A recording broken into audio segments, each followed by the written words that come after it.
Welcome, restless dreamer. You've just stepped into the shadows of sleep, where stories whisper and the darkness listens. I'm your guide tonight, your voice in the void, here to lead you gently into nightmares wrapped in lullabies. Before we begin, press like if you're brave enough, and subscribe for more midnight tales that blur the line between sleep and terror. Tell me in the comments, where are you watching from, and what hour has found you? The road into Ashgrove Hollow was little more than a thread of gravel and dirt, a barely remembered path, half swallowed by the forest. Lydia Carter's tires jostled through deep ruts that made the steering wheel twitch in her hands. Every few seconds, the undercarriage scraped over a stone, sending a vibration up her spine. Twigs snapped beneath the weight of her car, mingling with the brittle crunch of autumn leaves. Sunlight fell through the thinning canopy and fractured shards, catching the golds, rusts, and deep browns of the season. In the distance, she caught glimpses of a black-winged shape drifting overhead, crows circling lazily in the chilled air. Their calls rang sharp and uneven against the stillness. She hadn't been here in years, not since her parents' deaths, when the cabin had become hers by default. Back then, visiting the hollow had felt like stepping into a fairy tale. Her father would joke that the place had good bones, the kind you couldn't replace. He'd said it so often that she could hear his voice in her head even now. But the older she got, the more she realized that when he said good bones, what he really meant was, I'm sentimental, and this place is part of me. Now, as she drove deeper, the woods felt different, taller, heavier, as though they had thickened in her absence. The air carried a weight to it, cool and damp, and the shadows between the trees seemed more like veils than shade. The deeper she went, the more a strange thought surfaced. This is a place that remembers who enters and who leaves. When the cabin finally revealed itself between the trees, her stomach sank. It was worse than her memory allowed. The roof sagged in the middle. The shingles curled like old paper. The siding had lost all trace of paint, fading into a gray the color of smoke. The porch railing leaned precariously, one post split down the middle. A black stain streaked the front steps, old and weathered. The smell hit her before she'd even stepped out of the car. Wet leaves mixed with something faintly metallic, like rust or dried blood. She shut the engine off, and the sudden silence pressed close. The crows had stopped calling. The only sound was the wind whispering high in the branches, a long sigh that rose and fell. Inside, the air was stale, edged with the scent of dust and wood gone damp with years. She walked through the living room slowly, her boots muffled by the old rug. Dust motes floated lazily in the thin light that filtered through warped curtains. The sofa sagged inward, the cushions darkened by age. A coffee table sat in the center, its surface hazed with grime, a ring from some long-evaporated cup still visible. Above the fireplace, the mounted deer head stared with blind glass eyes. Cobwebs draped from its antlers like forgotten tinsel.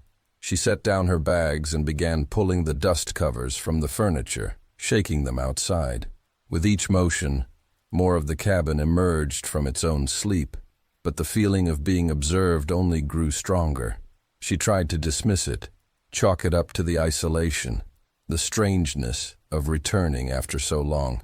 That first night, the wind picked up, the shutters rattled, and somewhere outside, a tree creaked like an old door. Lydia curled under a blanket, reading by the fire. Then she heard it. At first, it was faint. So faint she almost missed it. A low hum in the distance, riding beneath the sound of the fire's crackle. She told herself it was just the wind catching somewhere between the hills, but the sound had a strange pulse to it, rising and falling in an uneven rhythm. When she went to bed, the sound lingered in her mind, like a memory that didn't belong to her. She woke to the smell of damp earth. Disoriented, she checked the windows and doors. They were still locked. But in the front room the air was colder, as if a door had been open all night. She noticed faint smudges on the rug, dark and irregular, leading from the front door toward the center of the room, and stopping abruptly. The next day, she drove into town for supplies. The store was small, lit by humming fluorescent tubes. When she mentioned the Carter cabin, the man at the counter gave her a long look. "Haven't had anyone there in a while," he said. His voice was low, as if they might be overheard. "You hear things out there, just keep to yourself." "What kind of things?" she asked. He shrugged, his eyes sliding away. "Best lock your doors." That night she did. She lit the fire early, made tea, and settled in with a book. But as she read, she became aware of another sound. It wasn't the wind, and it wasn't the radio. She'd turned that off. It was too deliberate, like a voice speaking just below her hearing. She set her book down, stood still, and listened.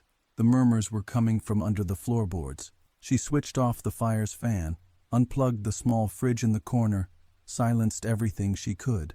The sound remained, muffled words she couldn't make out, paired with a faint, irregular scraping. She knelt, pressing her ear to the boards. The sound stopped instantly.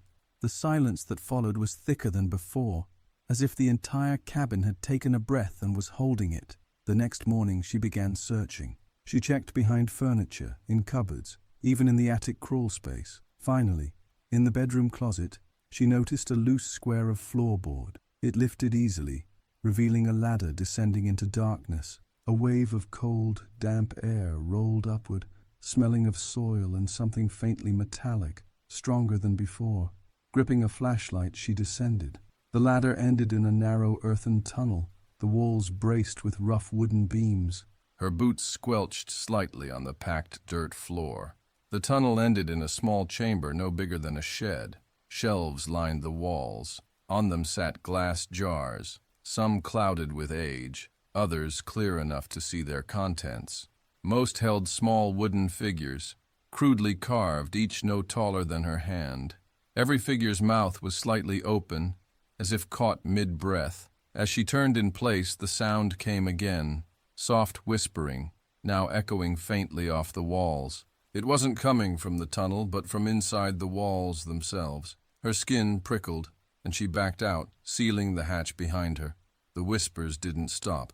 By the second night, the floor seemed to hum faintly under her feet. Once, lying in bed, she felt a slow tapping beneath her mattress, steady, deliberate. Sleep slipped away entirely. By the third day, the sound was constant, a low vibration that pressed against her skull. It wasn't language anymore, just a restless, insistent noise, as if something were waiting. She should have left, but something in her, curiosity, defiance, pulled her back to the hidden chamber. At dusk, she lifted the hatch again, descended with the flashlight. The chamber was different this time. In the center stood a small wooden stand. On it sat a single jar. Inside the jar was a wooden figure carved to look exactly like her, down to the length of her hair, the curve of her shoulders. Its mouth was open wider than the others, almost unnaturally so. The whispering rose, louder now, so close it could have been someone standing just behind her. The jar rattled faintly against its stand. Lydia stumbled backward, her flashlight beam swinging wildly across the shelves. She thought she saw the other figures shift, just slightly, before she turned and ran. She didn't remember climbing the ladder, only slamming the hatch shut and shoving a chair over it. 2 weeks later, the store clerk noticed a new woman in town, pale, quiet, renting a small room above the diner. When asked where she came from, she only said, "Here." The Carter cabin stood empty again. On still nights, if the wind died and the crows were silent, a faint, restless whisper would drift from Ash Grove Hollow, never loud enough to understand, but enough to make anyone passing quicken their pace. Eli had been asking me for months, "Come on, man, just once. You never do anything outdoors anymore." He wasn't wrong. Since my promotion, I'd been chained to a desk, staring at spreadsheets until my eyes burned. Days blurred together under the hum of fluorescent lights, and my idea of a weekend was collapsing in front of the TV with takeout. So when Eli suggested a weekend kayaking trip through the Renlo Lakes, I said yes, partly to shut him up, partly because I didn't want to admit how much I needed to get away. The Renlo chain stretched deep into the mountains, connected by narrow channels that wound between forested ridges. No cell service, no tourist crowds, just long expanses of glassy water and the hiss of wind in the trees. At least, that's how Eli described it. We left Friday afternoon, his truck loaded with gear, 2 kayaks, dry bags, a cooler, and a tent. The last gas station we passed was an hour out, the clerk giving us a look like he knew something we didn't. I told myself it was just the small-town habit of sizing up strangers. By the time we reached the first lake, the sun had dipped low, the sky bruised with the purples and golds of late summer. Eli insisted we paddle across before making camp, said the far shore had a better view and way fewer bugs. The water was unnervingly still. Our paddles made slow, hollow dips, and every stroke sent ripples spreading in perfect circles. The silence here was thick, pressing in from all sides. No distant road noise, no planes overhead, just the sound of us moving. Halfway across, I glanced down into the water. It was dark, almost black, but the way it swallowed the light made my stomach clench. You couldn't see the bottom, not even a hint. It felt bottomless. "Don't tip over," Eli said, grinning like he'd read my mind. "Not funny." He shrugged. "This lake's colder than it looks. Some people swear it doesn't even freeze in winter." I snorted. "That's not possible." "Yeah. Tell that to the guy who tried ice fishing out here and disappeared." He said it so casually I couldn't tell if he was joking. We reached the far bank, just as dusk deepened into night. We dragged the kayaks onto a narrow strip of gravel and carried our gear up to a patch of flat ground beneath a massive pine. Eli got a fire going while I pitched the tent. Soon, the flames threw dancing shadows across the water. For a while, everything felt right. We grilled sausages, drank cheap beer, and traded old stories. The kind of night that made you forget alarms and deadlines existed. It wasn't until the fire burned low that I heard it. At first, I thought it was the wind slipping through the trees. A soft, low hum, drawn out, then fading. But it was too even, too deliberate. "Do you hear that?" I asked. Eli tilted his head, listening. "Probably wind. Doesn't sound like wind." We went quiet. The hum returned, longer this time.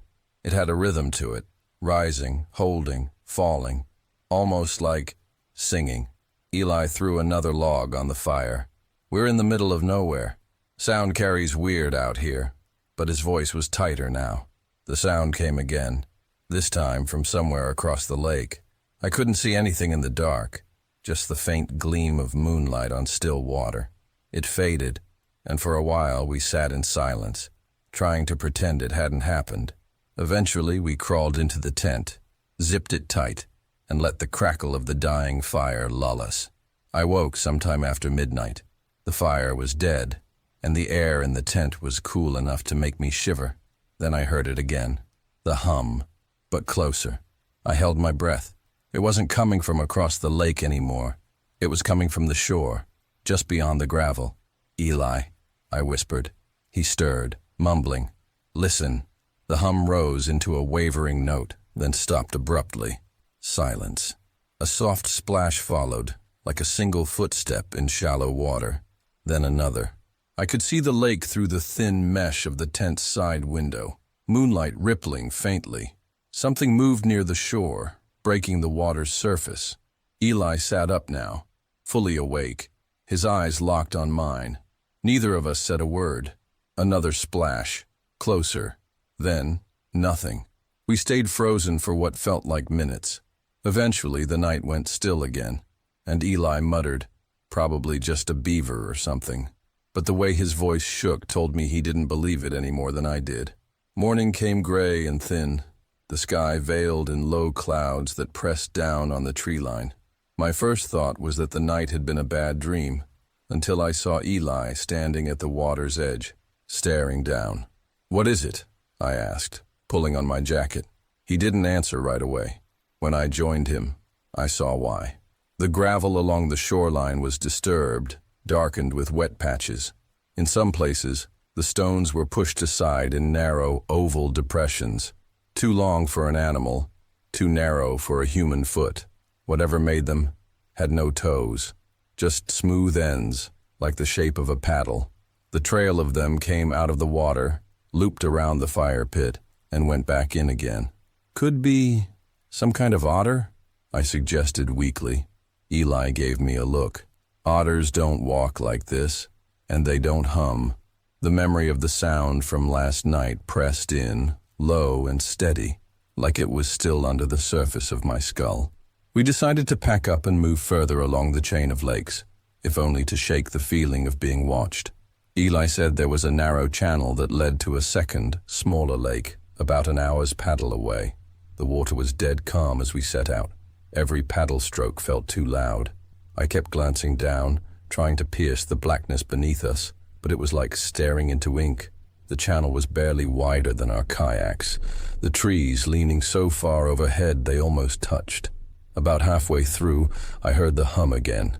This time it wasn't distant. It was below us. I stopped paddling. Eli, something scraped along the underside of my kayak. Just a slow, deliberate drag, like fingers trailing along the hull. Eli's face went pale. Keep moving. Don't stop. We didn't speak again until we broke out into the second lake. This one was smaller, ringed by steep banks that sloped into the water. No shore here, just jagged rock and roots. We found a narrow ledge to pull the kayaks up on and made camp above it. That night, we built no fire. Neither of us said it out loud, but the light felt like it would draw things to us. We sat in the tent, eating cold rations, listening. The hum came just after midnight, louder this time, and it wasn't alone. Other voices had joined it, weaving in and out, rising and falling together in a pattern that made the hair on my neck stand up. It was beautiful in the worst way, perfectly in sync, too precise to be natural. Then came the splashes, multiple, spaced evenly apart, coming closer. We both froze, barely breathing. The humming stopped. Water poured off something climbing onto the ledge below, then another, and another. The sound of wet skin peeling away from rock made my stomach turn. Shapes moved just beyond the tent's fabric, slow and deliberate. Then one leaned so close its shadow bent over us. Long arms, a head too narrow, and shoulders that curved forward unnaturally. Something touched the tent.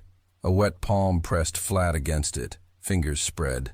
Through the thin material I could see skin stretched tight over bones, and where I expected nails, there were long, blunt tips, like the end of a paddle.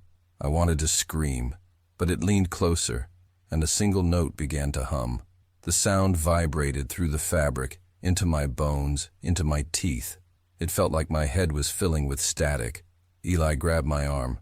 We're leaving. Now. We didn't bother with the kayaks. The ledge was blocked. Dark shapes stood between us and the water, their heads all turned toward us in perfect unison. Instead, we scrambled up the slope behind camp, tearing through the underbrush, branches whipping our faces.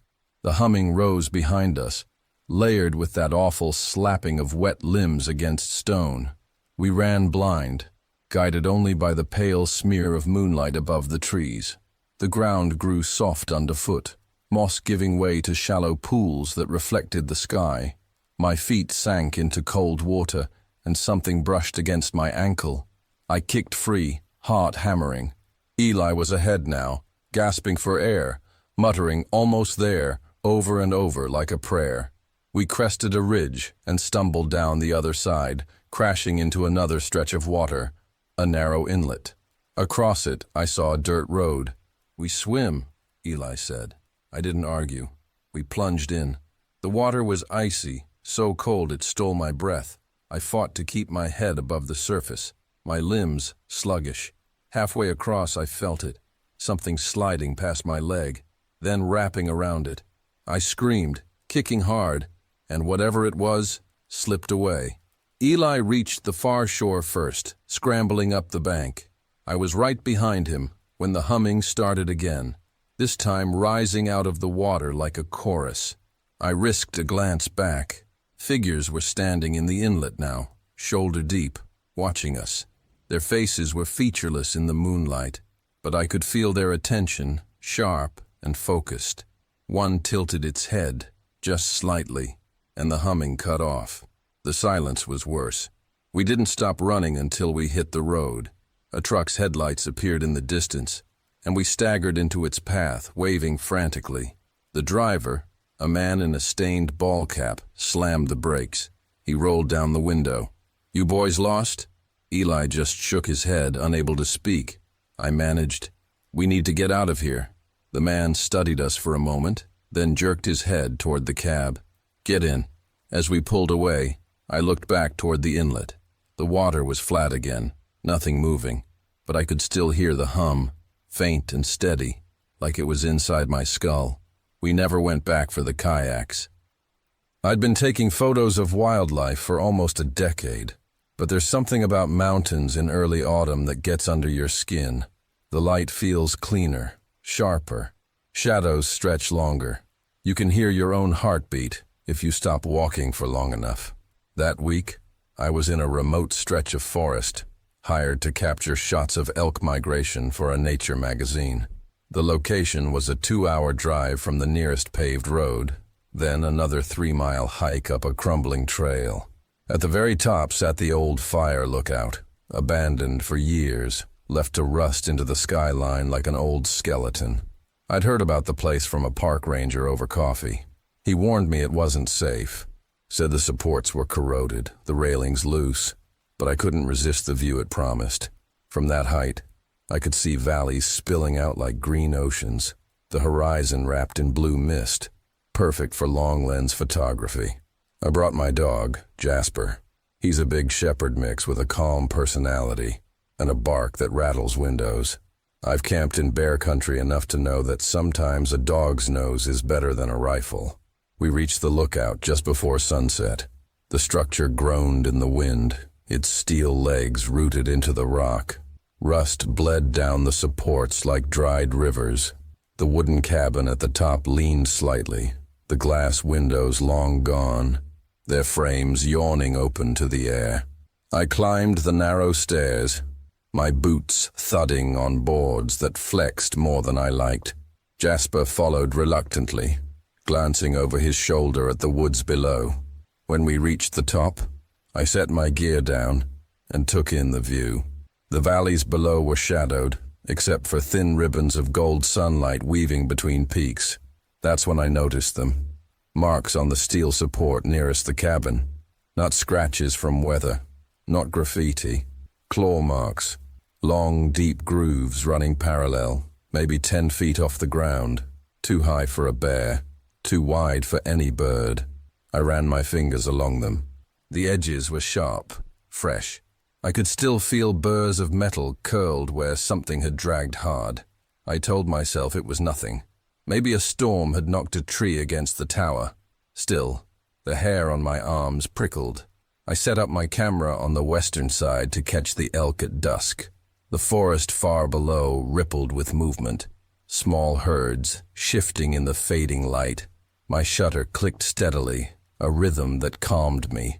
Jasper paced the deck, nose twitching.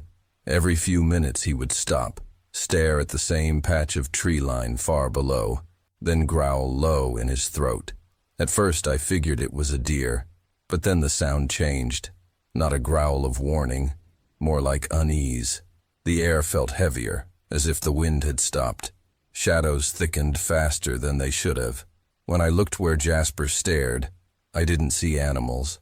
I saw shapes, 2 of them. They stood at the edge of the trees, still as the trunks around them. Both were tall, too tall, thin like their bones had been stretched. Even from this height, I could see their limbs didn't hang right. One arm bent backward at the elbow, the other's head tilted too far to one side, like it was studying me. And then, movement. Slow, deliberate steps into the clearing. Not toward the tower, not away. Just shifting, as though adjusting for a better view. I raised my camera, zoomed in, and froze. Their faces weren't clear, shadowed by the fading light, but their skin looked pale, stretched thin, almost glossy. No visible eyes, yet I felt them looking straight at me. The shutter clicked. They didn't flinch. The sun slid behind the peaks, and the valley turned black.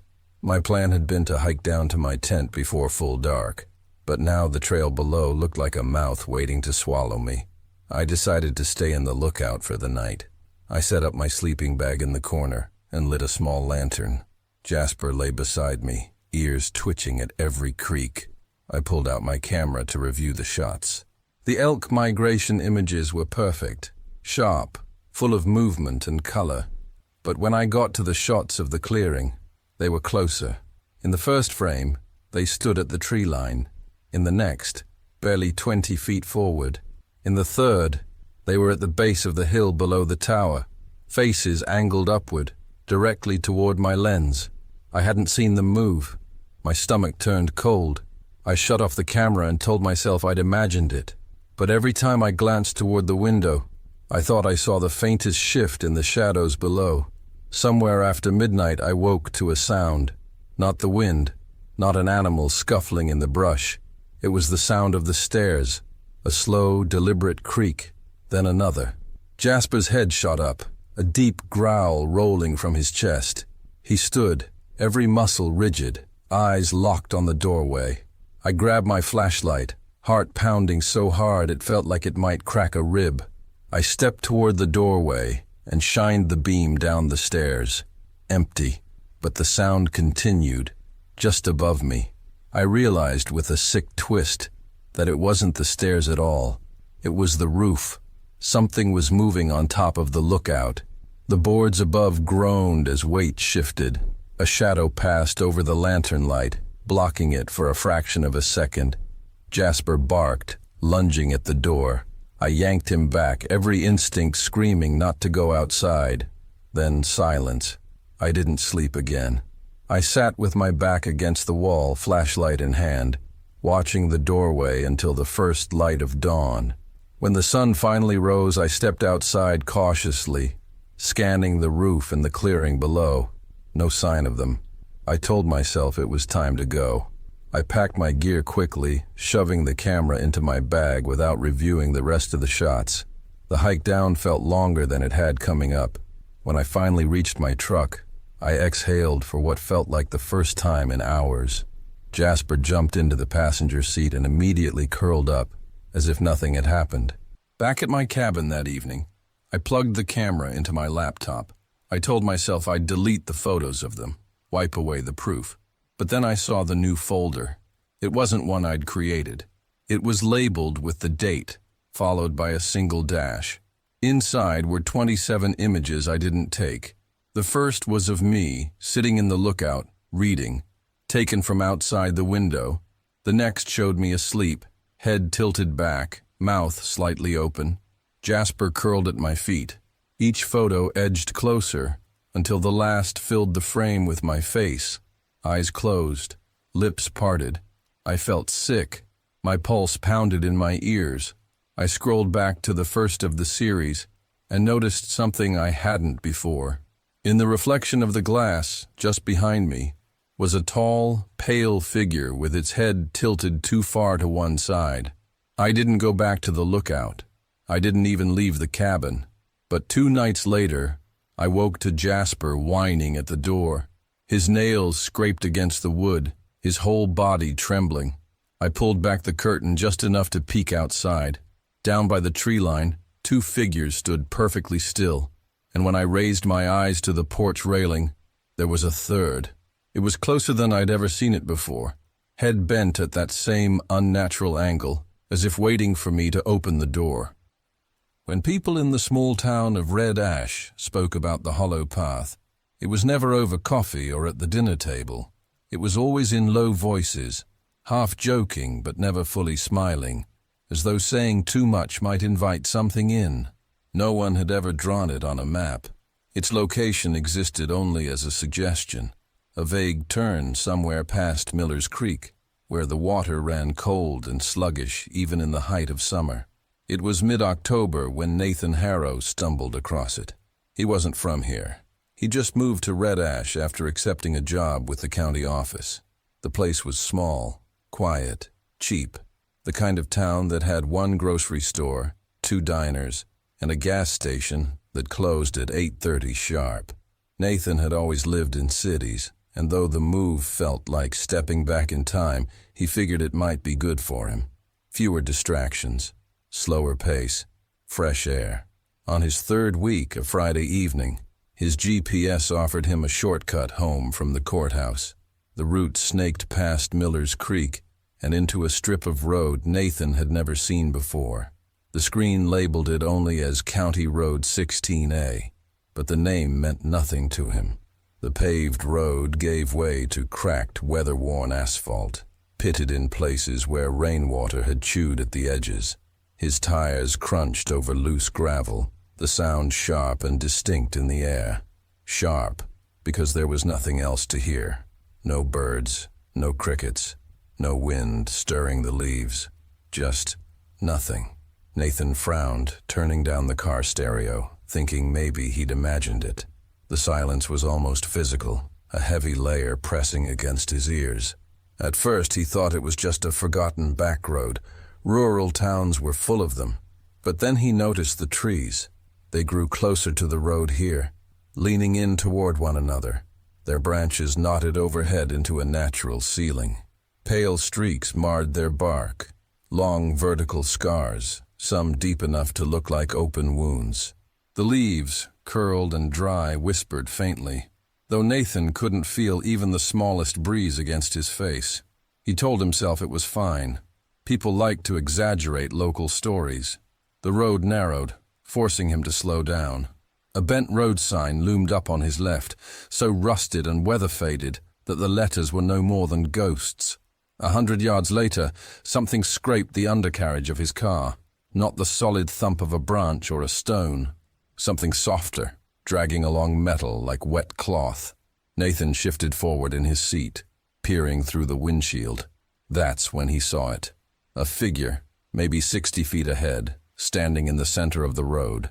Motionless, thin, wrapped in something pale, like a rain poncho or sheet that hung too loosely from its frame. Nathan's stomach tightened. He tapped the horn once. The figure didn't flinch, didn't step aside. Nathan rolled the window down halfway. "Hey, you all right?" His voice sounded small, swallowed by the air. The figure stepped backward, slowly, disappearing behind one of the scarred trees. Nathan exhaled, trying to laugh at himself. Probably some hiker who'd lost their way, or a local out for a walk.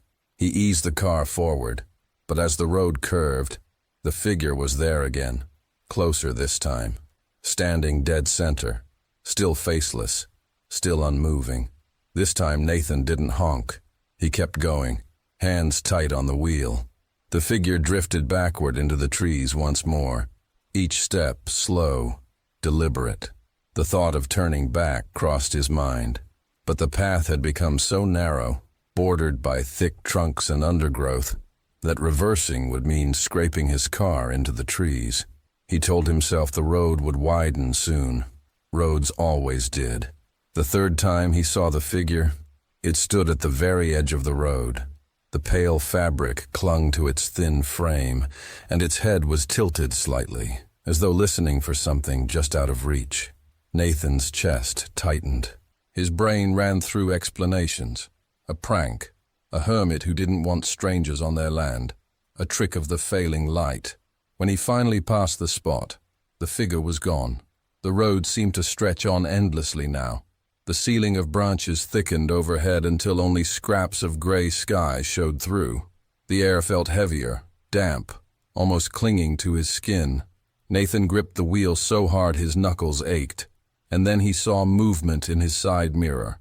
The figure was behind him, walking along the center of the road, not hurrying, not chasing, just walking. Nathan's pulse slammed against his ribs. He pressed the accelerator. The hollow path twisted left, right, left again, and then, without warning, it opened onto the main highway. The change was immediate. The light sharpened. The air smelled clean again. Birds sang in the distance. Nathan pulled over, his hands trembling as he shifted into park. He checked his mirrors. The entrance to the hollow path lay behind him. an unremarkable slit of road vanishing into green shadows. Empty, completely empty. He leaned back against the headrest, laughing shakily at himself.